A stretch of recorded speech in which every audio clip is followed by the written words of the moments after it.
Hello, good morning. എല്ലാവർക്കും നമസ്കാരം. നമുക്ക് പുതിയൊരു വീഡിയോയിലേക്ക് എല്ലാവർക്കും സ്വാഗതം.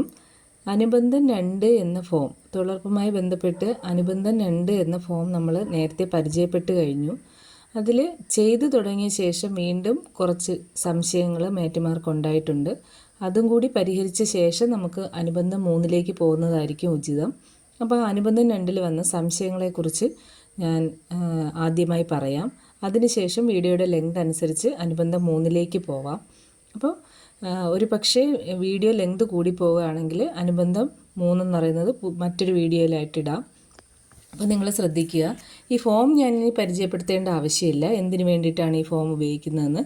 എസ്റ്റിമേറ്റ് പ്രകാരം ഓരോ ദിവസവും പൂർത്തീകരിക്കേണ്ടതും പൂർത്തീകരിച്ചതുമായ അളവുകൾ രേഖപ്പെടുത്തുന്ന ഫോമാണ് അനുബന്ധം 2.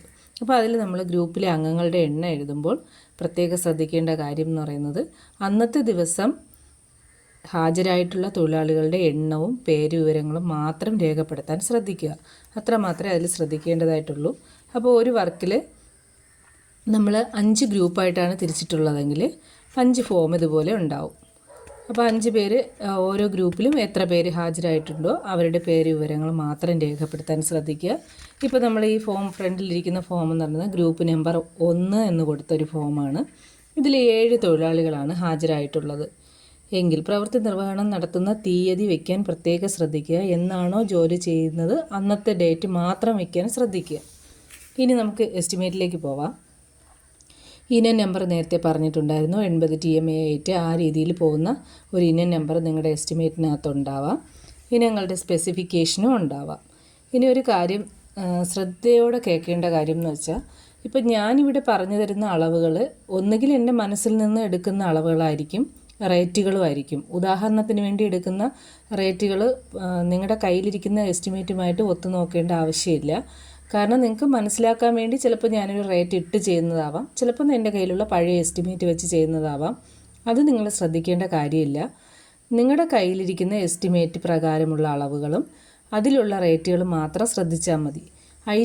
ഐറ്റങ്ങൾ എന്തൊക്കെയാണെന്നുള്ളത് നിങ്ങൾ വ്യക്തമായി മനസ്സിലാക്കണമെന്നുള്ളത് മാത്രമേ ഉള്ളൂ. അപ്പോൾ ഓരോ ഐറ്റവും ഞാൻ ഈ പറഞ്ഞ ഏതെങ്കിലും ഐറ്റം നിങ്ങളുടെ എസ്റ്റിമേറ്റിൽ ഏതെങ്കിലുമൊക്കെ ഐറ്റം വിട്ടുപോയിട്ടുണ്ടെങ്കിൽ നിങ്ങൾ അഭിപ്രായം അറിയിക്കുക. എൻ്റെ കയ്യിൽ നിലവിൽ ലഭ്യമായിട്ടുള്ള എസ്റ്റിമേറ്റ് വെച്ചിട്ടുള്ള അളവുകളാണ് ഞാനിവിടെ പറഞ്ഞു തരുന്നത്. അപ്പോൾ നിങ്ങൾ ശ്രദ്ധിക്കുക. അപ്പോൾ നമ്മൾ ഫസ്റ്റ് ദിവസം 1 നമ്പർ ഗ്രൂപ്പിന് വർക്ക് അളന്നിട്ട് കൊടുക്കാൻ പോവുകയാണ്. അപ്പോൾ ആദ്യത്തെ ഐറ്റം സ്വാഭാവികമായിട്ട് ഞാൻ പറഞ്ഞിട്ടുണ്ടാകും, കാർഡെടുത്ത് കിളച്ച് വൃത്തിയാക്കലാണ്. അപ്പോൾ കാർഡെടുത്ത് 15 സെൻറ്റിമീറ്റർ ആഴത്തിൽ കിളയ്ക്കുന്നതിന് 1 മീറ്റർ സ്ക്വയർ ചെയ്യുന്നതിന് 20.108 രൂപയാണുള്ളത്. അപ്പോൾ അങ്ങനെയാണെങ്കിൽ ഒരാൾ 20 M² ചെയ്താൽ മാത്രമേ അവർക്ക് 346 രൂപ കിട്ടുകയുള്ളൂ. അപ്പോൾ കൃത്യമായിട്ട് അതിലൊരു സംശയം ചോദിച്ചതെന്ന് വെച്ചാൽ, കാർഡെടുത്ത് കിളച്ച് വൃത്തിയാക്കുന്നതിന് തുക എഴുതാമോ? തീർച്ചയായിട്ടും എഴുതാം. നമ്മളെ എസ്റ്റിമേറ്റിൽ ഉൾപ്പെട്ടിട്ടുള്ള എല്ലാ ഐറ്റത്തിനും നമുക്ക് തൊഴിൽ ദിനം ഉണ്ടെങ്കിൽ നമുക്ക് തുക എഴുതാവുന്നതാണ്. തുകയില്ലാത്ത ഒരു നമ്മൾ ചെയ്തില്ല എന്നുണ്ടെങ്കിൽ ഏതെങ്കിലും ഐറ്റം നമ്മൾ വിടുകയാണെങ്കിൽ അത് നമുക്കതിൻ്റെ റേറ്റ് എടുക്കാനായിട്ട് പറ്റില്ല. അതിൻ്റെ തുക നമുക്ക് ചിലവഴിക്കാൻ കഴിയില്ല. നമ്മൾ ചെയ്യുന്ന എല്ലാ പ്രവൃത്തികൾക്കും നമുക്ക് തുക എടുക്കാവുന്നതാണ്. അപ്പോൾ അതാണ് ഒരു 346 രൂപ ഒരു ദിവസം ഒരു തൊഴിലാളിക്ക് കിട്ടണമെങ്കിൽ 20നും 21നും ഇടയ്ക്കുള്ള ഒരു മീറ്റർ സ്ക്വയർ നീളത്തിൽ മീറ്റർ സ്ക്വയർ വിസ്തീർണത്തിൽ നമ്മൾ ആ വർക്ക് ചെയ്യണം. അപ്പോൾ അതാണ് ആദ്യം. അത് നമ്മൾ കയ്യിലിരുന്ന എസ്റ്റിമേറ്റ് പ്രകാരം കണ്ടുപിടിച്ചതാണ് ഈ 1/2 സെൻറ്റ് എന്നുള്ള കണക്ക്. നിങ്ങളുടെ കയ്യിലിരിക്കുന്ന എസ്റ്റിമേറ്റ് പ്രകാരം എങ്ങനെയാണോ നിങ്ങൾ ബുക്കിൽ കണ്ടുപിടിച്ച് വെച്ചിരിക്കുന്നത് അതാണ് നിങ്ങൾ കണക്കാക്കാനുള്ളത്. നിങ്ങൾ കണ്ടുപിടിച്ചപ്പോൾ 1 സെൻറ്റാണ് നിങ്ങൾക്ക് കിട്ടിയതെങ്കിൽ 1 സെൻറ്റ്. നിങ്ങളത് കറക്റ്റായിട്ട് ചെയ്ത് നോക്കണം, കൃത്യത ഉണ്ടാവണം. തമ്മിൽ ഗുണിച്ച് നോക്കുമ്പോൾ 346 അതിനിടയ്ക്കുള്ള ഒരു തുകയായിരിക്കണം വരേണ്ടത്. അതുകൂടെ ശ്രദ്ധിച്ചോളണം. അപ്പോൾ അങ്ങനെ നമ്മൾ എടുത്തു കഴിഞ്ഞു. അതെല്ലാം നമ്മൾ ആ വീഡിയോ ഡീറ്റെയിൽഡായിട്ട് കണ്ട് അല്ലെങ്കിൽ ആവർത്തിച്ച് കണ്ടു കഴിയുമ്പോൾ നിങ്ങൾക്ക് മനസ്സിലാക്കാനുള്ള കാര്യങ്ങളേ ഉള്ളൂ. അപ്പോൾ നമ്മൾ എടുത്തു കഴിഞ്ഞു. 7 പേര് ഇവിടെ ഹാജരായി എന്ന് പറഞ്ഞു. അപ്പോൾ ഈ എണ്ണത്തിൻ്റെ കോളത്തിൽ 7 എഴുതുക. നമ്മൾ നീളം നമ്മൾ ഉദാഹരണത്തിനായി 4 മുന്നേ പറഞ്ഞിട്ടുള്ളത്. അപ്പോൾ 4 മീറ്റർ നീളത്തിലുള്ള 5 മീറ്റർ വീതിയിലുമാണ് നമ്മൾ എഴുതാൻ ഉദ്ദേശിക്കുന്നത്. അപ്പോൾ 7 × 4 × 5 മൊത്തം അളവെന്ന് പറയുമ്പോൾ അവ തമ്മിലും ഗുണിച്ചുള്ള മൊത്തം അളവ് ഇവിടെ എഴുതുക. ഇനി അടുത്തതായിട്ട് എസ്റ്റിമേറ്റ് പ്രകാരം പൂർത്തീകരിച്ച അളവുകൾ, നമ്മൾ പൂർത്തീകരിക്കേണ്ട അളവുകളാണ് നേരത്തെ എഴുതി കൊടുത്തത്. പൂർത്തീകരിച്ച അളവുകൾ വീണ്ടും നമ്മൾ വൈകുന്നേരം സൈറ്റ് മെഷർമെൻ്റ് എടുത്ത് തന്നെ നിങ്ങൾ എഴുതണം.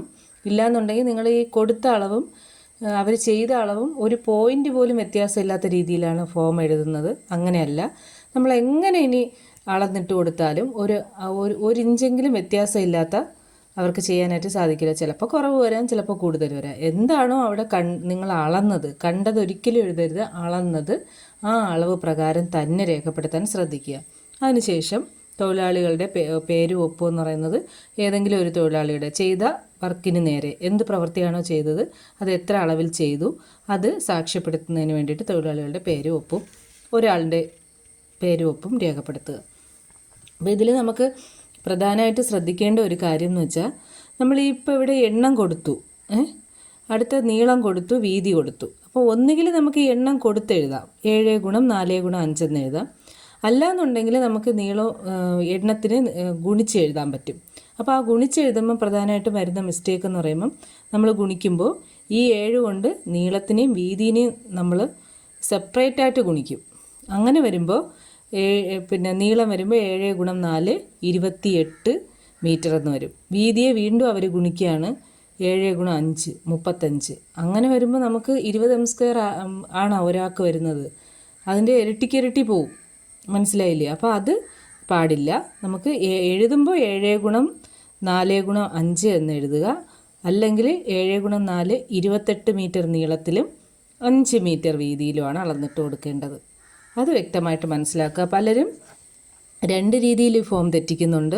ഒന്നെന്ന് പറയുന്നത്, നമ്മൾ എസ്റ്റിമേറ്റിൽ ഒരു വ്യക്തിയുടെ പേരെടുത്തിട്ട് ആ ആളിൻ്റെ വസ്തുവിൻ്റെ മൊത്തം നീളവും വീതിയും ഈ കോളത്തിലേക്ക് എഴുതി വയ്ക്കുന്നതായിട്ട് കണ്ടിട്ടുണ്ട്. അത് പാടില്ല. നമുക്ക് ഒരു ദിവസം ചെയ്യേണ്ടുന്നത് മാത്രം, 7 പേർക്കാണെങ്കിൽ 7 പേർക്ക് ചെയ്യേണ്ടുന്ന അളവ് മാത്രമേ അതിൽ രേഖപ്പെടുത്താവൂ. എല്ലാവരും അങ്ങനെ തെറ്റിക്കുന്നു എന്നല്ല, ഒരാളെങ്കിലും തെറ്റിച്ച് കഴിഞ്ഞാൽ നമുക്ക് ആ ബില്ല് ചെയ്യാനായിട്ട് ബുദ്ധിമുട്ടായിരിക്കും. അതുകൊണ്ടാണ് പറയുന്നത്.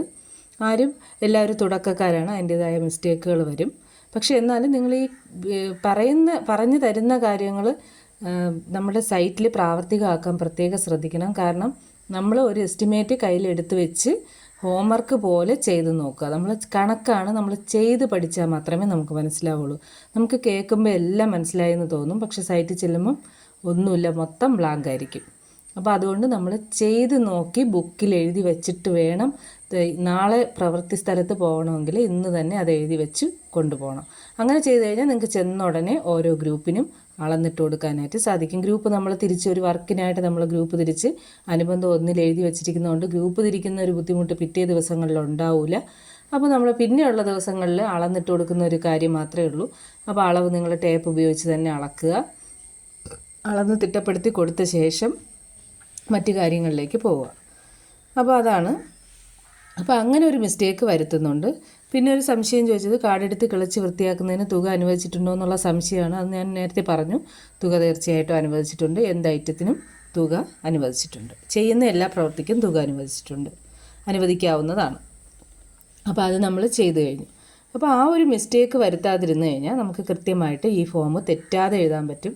എങ്കിലും നിങ്ങൾ ആദ്യമായിട്ട് എഴുതുമ്പോൾ ഒരു ബുക്കിനകത്ത് എഴുതി കറക്റ്റ് ചെയ്ത് ശരിയാണോ എന്നൊക്കെ ഒന്ന് ചെക്ക് ചെയ്ത ശേഷം മാത്രം ഫോമിലേക്ക് പകർത്തുന്നതായിരിക്കും നല്ലത്. അടുത്ത ഇനി നമുക്ക് ഇതിലിപ്പോൾ ഒരു ഐറ്റമാണ് ഞാൻ 7 പേർക്കായിട്ട് എഴുതിയത്. അതല്ല, ഇനി 5 പേർക്ക് ചെയ്യാനുള്ള ഒരു ചെറിയ വസ്തുവാണ് അവിടെ ഉണ്ടായിരുന്നതെങ്കിൽ നമ്മൾ വീണ്ടും തൊട്ടടുത്ത 1 or 2 പുരയിടങ്ങളും കൂടി എടുത്ത് അവിടെയും കൂടി കാർഡെടുത്ത് കിളച്ച് വൃത്തിയാക്കിയ ശേഷം മഴക്കുഴി, ബണ്ട് പോലെയുള്ള വർക്കുകളിലേക്ക് പോകുന്നതായിരിക്കും നല്ലത്. എങ്കിൽ മാത്രമേ നമുക്ക് കാർഡെടുത്ത് കിളച്ച് വൃത്തിയാക്കിയ ഒരു വസ്തുവിലാണ് നമ്മൾ മഴക്കുഴിയും ബണ്ടും ഒക്കെ ചെയ്യേണ്ടത്. അപ്പോൾ അങ്ങനെ വരുമ്പോൾ നിങ്ങൾക്ക് അധിക ജോലിഭാരം തോന്നില്ല. ഇപ്പോൾ തൊട്ടടുത്ത് കിടക്കുന്ന 3 or 4 വസ്തുക്കൾ ഓരോ ഗ്രൂപ്പിനായിട്ട് ഡിവൈഡ് ചെയ്ത് കൊടുത്ത് അവർ ക്ലിയർ ചെയ്ത ശേഷം പിറ്റേ ദിവസം മുതൽ ഓരോ വ്യക്തിക്കും ഉള്ളത്, ഇപ്പം ബണ്ട്, മഴക്കുഴി പോലുള്ള വർക്കുകൾ ഓരോ വ്യക്തിക്കും പ്രത്യേകം അളന്നു കൊടുക്കാം. നമുക്ക് ഈ കാർഡെടുത്ത് കിളച്ച് വൃത്തിയാക്കുന്നതും ഓരോ വ്യക്തിക്ക് വേണമെങ്കിൽ അളന്നു കൊടുക്കാം. പക്ഷെ അത് ഒരുപാട് സമയമെടുക്കും, സമയനഷ്ടം ഉണ്ടാക്കും. അതുകൊണ്ട് ആ വർക്ക് ഒന്നിച്ച് ടേപ്പ് പിടിച്ച് ഓരോ ഗ്രൂപ്പിനും കൊടുക്കുന്നതായിരിക്കും നല്ലത്. ഇനി നിങ്ങൾക്ക് അങ്ങനെ ഒന്നിച്ച് ഗ്രൂപ്പുകാർ നിൽക്കുമ്പോൾ ജോലി ചെയ്യാത്ത അവസ്ഥ എന്തെങ്കിലും ഉണ്ടെങ്കിൽ നിങ്ങൾക്ക് ഓരോ വ്യക്തിക്കും അളന്നിട്ട് കൊടുക്കാനായിട്ട് പറ്റും. അളന്നിട്ട് കൊടുക്കുമ്പോൾ ഒരു വ്യക്തിക്ക് അളന്നിട്ട് കൊടുക്കുമ്പോൾ ഇപ്പം 7 പേർക്കാണ് അളന്നിട്ട് കൊടുക്കണമെങ്കിൽ 28 മീറ്റർ നീളം, താഴെയും മുകളിലും 28 മീറ്റർ നീളവും 5 മീറ്റർ വീതം വീതിയും. തിരിച്ച് വേണമെങ്കിലും എടുക്കാം കേട്ടോ. നമുക്ക് ഇവിടെ 5 മീറ്ററും വീതിയും എടുത്ത് ഈ സൈഡ് നീളമാക്കിയും കൊടുക്കാം. എങ്ങനെ വേണോ നിങ്ങൾക്ക് കൊടുക്കാം. ഓപ്പോസിറ്റ് വരുന്നത് ഒരു സൈഡ് നീളമാണ് വരുന്നതെങ്കിൽ അതിൻ്റെ നേരെ ഓപ്പോസിറ്റ് വരുന്നത് നീളമായിരിക്കും. അതൊക്കെ നിങ്ങൾക്ക് നന്നായിട്ട് അറിയാം. നിങ്ങളാണ് വസ്തുവൊക്കെ അളന്ന് നിങ്ങൾ നല്ല പ്രാക്ടീസ് ആയിട്ടുണ്ട്. അപ്പോൾ ഇനി ഇതിപ്പോൾ ഒരു 7 പേർക്ക് അളന്നിട്ട് കൊടുത്താണ്. ഇപ്പോൾ ഒരാൾക്ക് അളന്നിട്ട് കൊടുക്കുകയാണെങ്കിൽ ഈ രീതിയിൽ ഇപ്പം 4, 5 ഈ രീതിയിൽ അളന്നിട്ട് കൊടുക്കുക. ഇവിടെ 4, ഇവിടെ 4, ഇവിടെ 5, ഇവിടെ 5. അപ്പോൾ ഈ അളന്നിട്ട് കൊടുക്കുമ്പോൾ നമുക്ക് അളന്നിട്ട് കൊടുക്കുന്നത് കറക്റ്റായിട്ട് ടേപ്പ് പിടിച്ച് അളന്നിട്ട് കൊടുക്കാൻ പറ്റും. പക്ഷേ അവർ ചെയ്ത് കഴിയുമ്പോൾ അളക്കുമ്പോൾ ചിലപ്പോൾ കുറച്ച് വ്യത്യാസം ഉണ്ടാവാൻ സാധ്യതയുണ്ട്. ഓക്കെ, അപ്പോൾ അത് നിങ്ങൾ പ്രത്യേകം ശ്രദ്ധിക്കുക. നീളവും വീതിയും നമുക്ക് എങ്ങനെ വേണമെങ്കിലും എടുക്കാം. നീളമായിട്ടോ വീതിയായിട്ടോ എങ്ങനെ വേണമെങ്കിലും നിങ്ങൾക്ക് കണക്കാക്കാം. അപ്പോൾ ഈ രീതിയിൽ നിങ്ങൾ അളന്ന് ഇട്ട് കൊടുക്കുക.